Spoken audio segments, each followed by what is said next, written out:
Right. Hi there. My name is Sven. I work for Solus as a principal architect.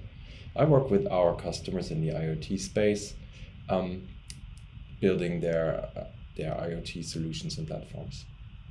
Today, I want to talk with you about real-time IoT supply chain management and why it needs to be event-driven and why event-driven APIs are key to delivering on that. Why did I choose supply chain management as a subject? Quite obvious. We all suffer from the effects of shortages, of problems in the supply chain at the moment. Think about car deliveries, microchips, getting hold of gaming consoles. Now that Christmas is coming up, and then as kind of a first world problem, I'm thinking about mineral water on the shelves in supermarkets in the UK. So it's quite a hot topic. And I'd like to dive a little bit into why you'd want to use IoT to manage your supply chain, why event-driven is crucial for developing solutions in the supply chain management sector, and also why that is hard. So oftentimes we talk about event-driven and people actually buy into it, but on the other hand, they're gonna look for other solutions that they perceive to be easier to implement. So I'll talk then about how we can actually make that easier as an industry of event broker and event distribution vendors, but also how Solus makes it easier. And then I'll talk you a little bit through what such a platform for supply chain management looks like. Right, let's look at a couple of examples. I mentioned them already. So here's a couple of screen grabs I took from a news item. West Coast US. This is we all seen the images of ships queuing up in Long Beach, trying to get their containers unloaded. And the way this works is they actually take the containers off, they put them on trains to get them to distribution centers somewhere else in Los Angeles.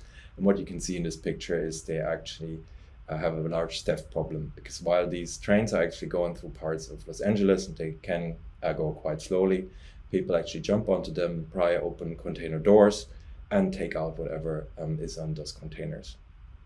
So how can IoT help in this case? For instance, it wouldn't be great to have something in the container that actually sends out information such as where the container is, if it's light in there or dark in there, so we can actually detect if the door is opened. And from the moment the door is opened and the theft is taking place, you need to be really quick to react, right? So this event, the door is opened, needs to make its way to something or somebody who can make a decision what to do about it. And then an action needs to occur, say like dispatching security, dispatching a drone, switching over a CCTV feed so somebody can actually have a look at what's happening and investigate it. Right, so time is of the essence here, essentially is what I'm saying. Second screen grab from the same news item. We see all the containers kind of accumulating here. Of course, theft is a problem here as well, but you've got another problem here. For instance, if you have something sitting in one of those containers and you need it relatively quickly, you may want to actually find out that the container's been sitting there for too long, so it's dwelling in a certain place. And you want to find out, you want to do something about it. Maybe prioritize your container number 1 over container number 2, which you can do without for another day or so. Right? Again, you actually need to get that information that the container's been there quite quickly, and you need to take action quite quickly. If you get the information that the container's been sitting there for a day after 2 days, you have lost your window of opportunity. So you need to be quick about this. Again, something on the container that helps you track its location helps you here. And if you essentially get what happens is you essentially get events. I'm here, I'm still here, I'm still here, I'm still here. So you can deduct that the container is stuck, right? So the last example is one that's unfortunately from my local supermarket in the UK. You can see the mineral water aisle is pretty empty, which makes me sad because we in our household tend to drink expensive French mineral water. So what's the problem with that? You have a similar thing, like I can actually tell you there's not a general shortage or not an overwhelming general shortage of mineral water in the UK. It just happens to be in the wrong place at the wrong time. So 5 kilometers down the road, same supermarket chain, you will find mineral water. So again, how could you fix that? If you can track where your stuff is in real time, is it in the distribution center? Is it on a truck? Is that truck actually close to this supermarket? Can you reallocate stock based on stock levels in supermarkets, the stock you have on a truck? Can you optimize deliveries on the fly when you see situations emerge like this, right? And so I can have my mineral water. That would be great. Again, time is of the essence. You need to figure out something, these situations, these windows of opportunity before they close, i.e. the mineral water is already unloaded in the wrong place, for example, and the lorry has left.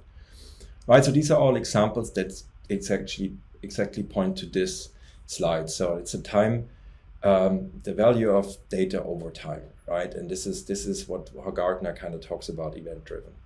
So you're actually seeing from the right, like if you think about hours, days, and months. So if an event like the door is open, if that makes it to your analytics tooling, or if it makes it to a dashboard, hours afterwards, you can't do much about it because the criminal who's taken everything out of the container is already gone, right?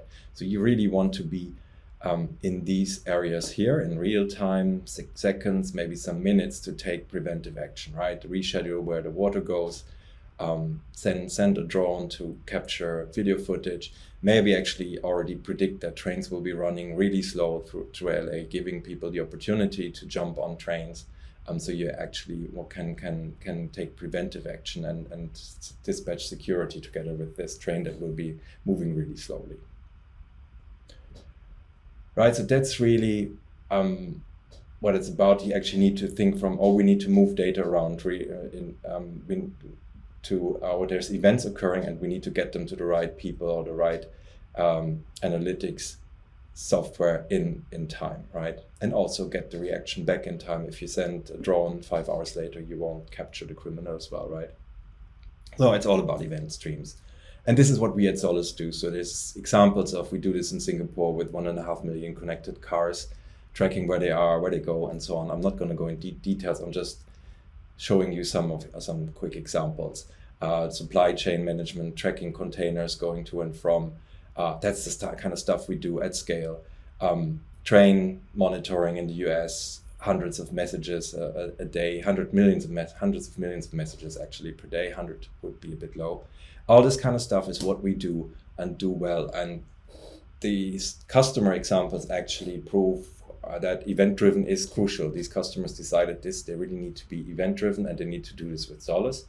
And why is that? Because you need to be able to distribute events in real time across different data centers, across ground and cloud, across your whole chain, different regional deployments, your assets, your containers that are on the move. You need to be able to move these events around and move them around quickly to actually take predictive action, so prevent something from happening, to react quickly, or to be a bit proactive around what you're doing, right?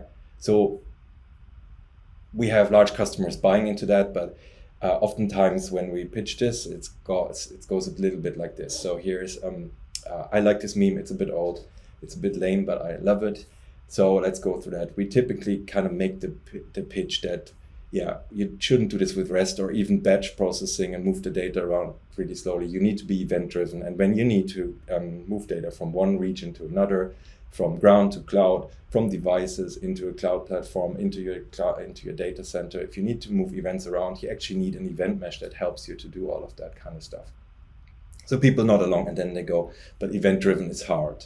So I totally get that, but let's dive a little bit deeper into why that is. So here's a little picture of how I compare the RESTful world, so REST APIs and API management and all this, the public API programs, so Twilio, Google, and so on, how I compare this to event-driven on the left. So on the right, or let's unravel this from the other end. So I'm a developer, I need to solve some problem. I need to tap into the geo-positioning data of a container. How do I solve this problem? I need to find somewhere where I can get these events or the data from. So the right-hand side is essentially the RESTful side. So it's easy for the developer to find a REST API, figure out how it works, see documentation, maybe generate some code, get access credentials, doesn't need to talk to anybody about this, and they're getting to the price, which is geo-positioning data of the container that they're after. Now, if you contrast that with what event-driven looks like in a lot of companies, it looks a little bit like on the left. So how is it different? It's not so well understood which protocol to use. With REST, you use HTTP, right? So you have multiple different messaging protocols. It's all decoupled. It's sometimes hard to figure out which channels you can subscribe to. So if you think about resources on the REST world, you have queues and topics in event-driven, but which topics are the ones that give me the right information, right? How is that documented? Is it in some Excel sheet? Where do I get the Excel sheet from? If I want to have access, do I need to talk to an enterprise messaging team that kind of reviews my request for access and then grants it and sends some credentials to me via email? Or how does this all work, right? So it's painful, and the barrier to entry is a lot higher for event-driven or for implementing event-driven systems. So how can we make it easier? Well, one thing that I need to introduce here is what is an emerging standard called Async API. If you're familiar with REST APIs, you're also familiar with OpenAPI and Swagger and other ways of describing RESTful APIs that enable you to do two things: to document APIs easily, but also to generate code, so people don't have to implement a low-level code to invoke a REST API, for example. So Async API is essentially the same thing or a similar thing for event-driven communications. And it is pretty much aligned with open APIs. You have things like channels, these could be topics or queues. You have a payload associated with a channel. You may have parameters in a channel, just like you have parameters in a resource URL in the RESTful world. So we're kind of thinking Async API is really cool because that is something that the developer could use to generate code, but also we can generate documentation for the developer. And then we're thinking about at Solus, how do we actually package these async APIs, getting them out to developers so they can actually see what's there, kind of a marketplace or a supermarket of APIs, figure out what they want, put it in their shopping basket, check out, which means they want to get access credentials for these APIs. And we want them to do that, just like in the supermarket, it's all self-service. So to make that happen, you need Async API, you need a couple of other things as well. How do you make this developer friendly? You need Async API. Then on the other hand, people who are used to REST APIs can now transfer their knowledge because the Async API is relatively similar. But I also typically say, well, we already have REST APIs and we have asynchronous APIs. How do we marry that up? Can we have a place where all of these are actually offered to me as a developer in one place? So that's where this notion of integrated API management comes in.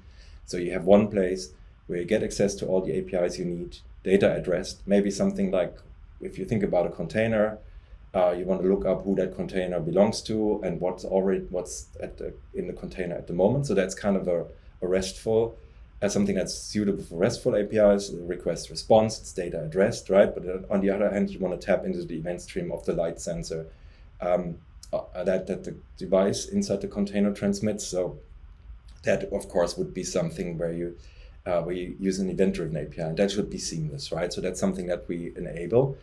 And then kind of underpinning all of that are certain things that we built into the Solus PubSub Plus platform, which is around exposing events as these asynchronous APIs using the Async API mechanism.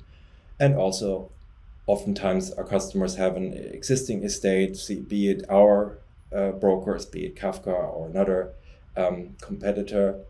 And so we want to actually also make sure that people can discover what's already in their estate and catalog that so they can actually expose it.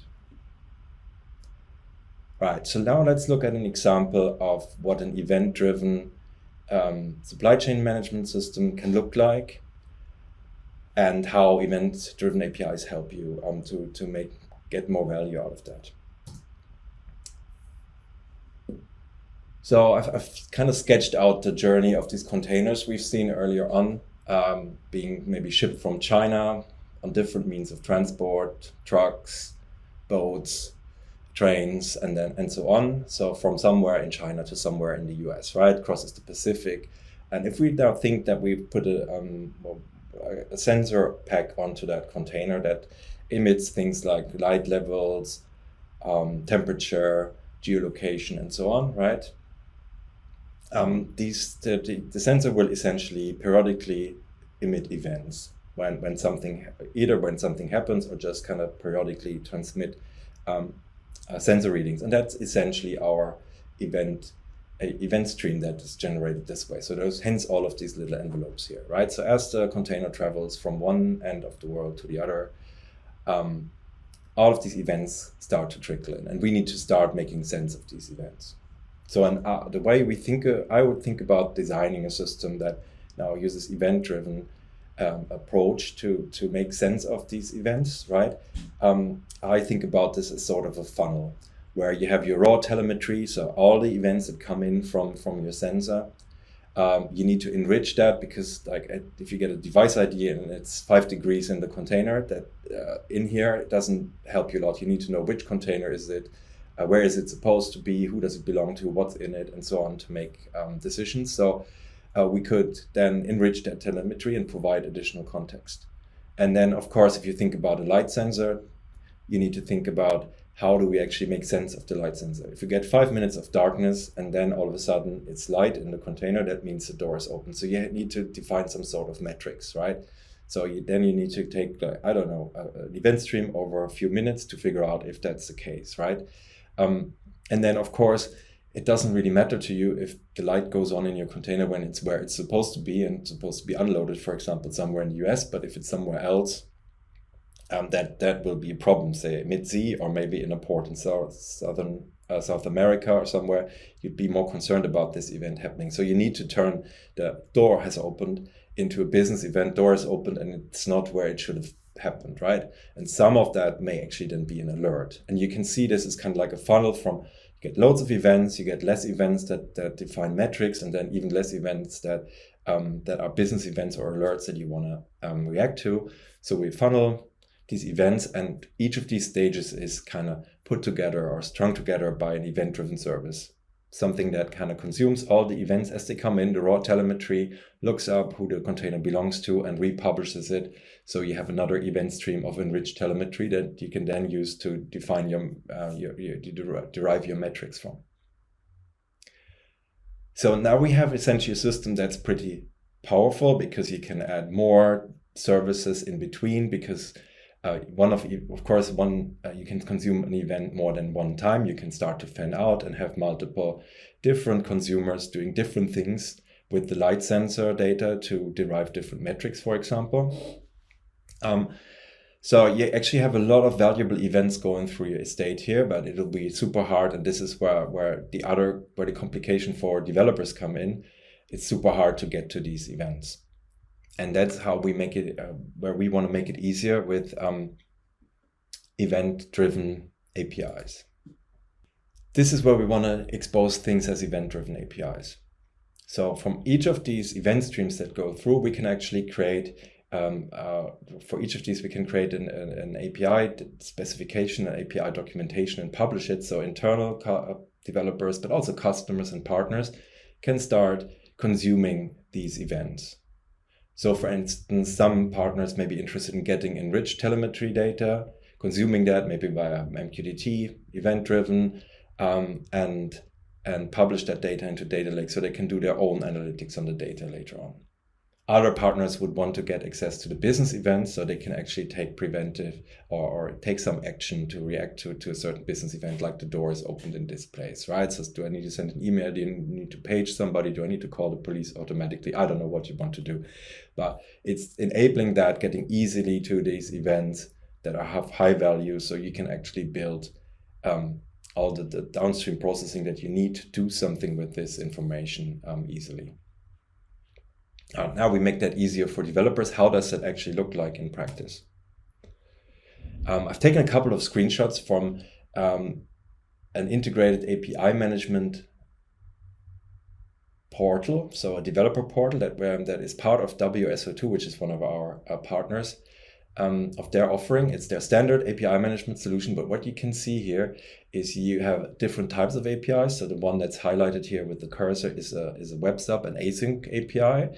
Others are HTTP-based APIs. So I know as a developer, if I'm interested in the events that are, or generally interested in the information that this API provides, I can drill down into that, and I can see the async API documentation. And if you're familiar with OpenAPI, this looks pretty similar, right? So you can see something that looks like resources. They're actually channels. So these are channels that information is published on that I can subscribe to. They look like resource URLs in REST. You can specify parameters in here. So you can see you can actually then start to narrow down what information you're getting. You can narrow it down to a specific region like France, Germany, Italy in this example. You can also, when you scroll further down here, you can see the type of payloads you can expect when you subscribe to these event streams. So it's very easy and intuitive to understand what I can subscribe to and what I can do here with this API.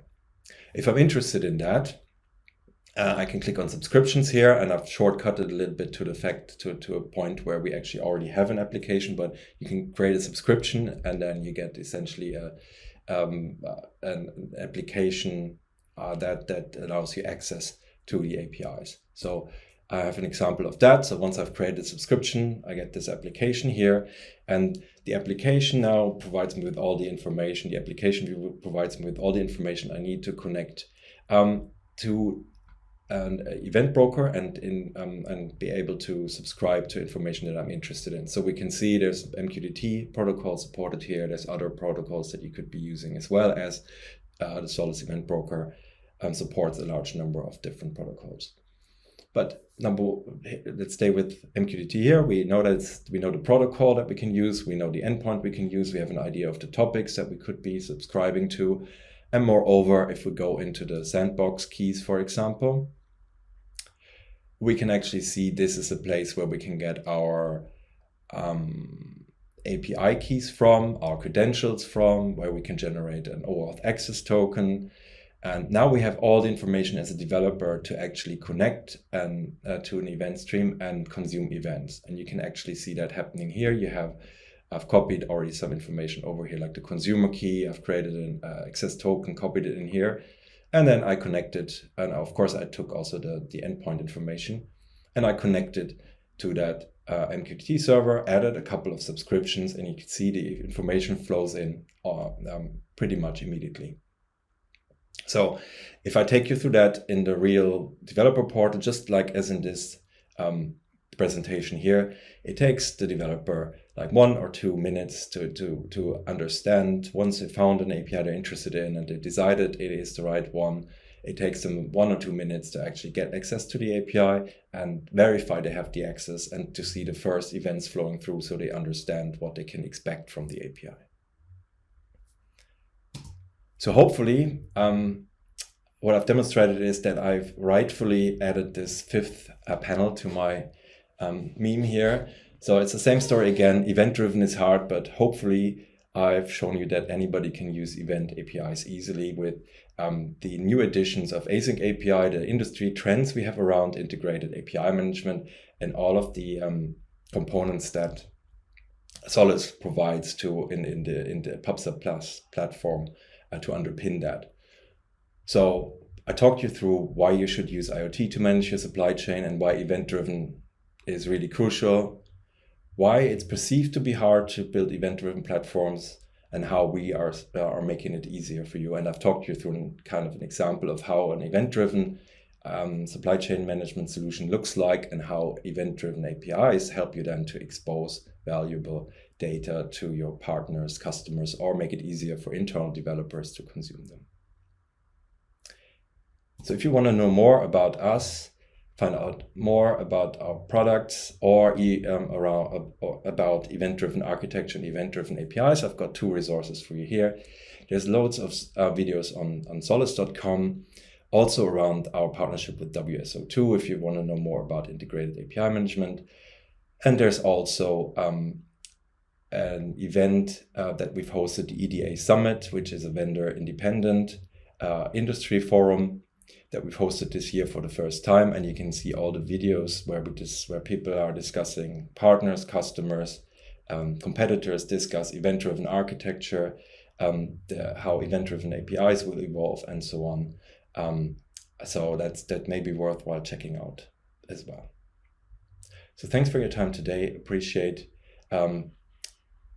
you watching this video, and see you later. Bye-bye.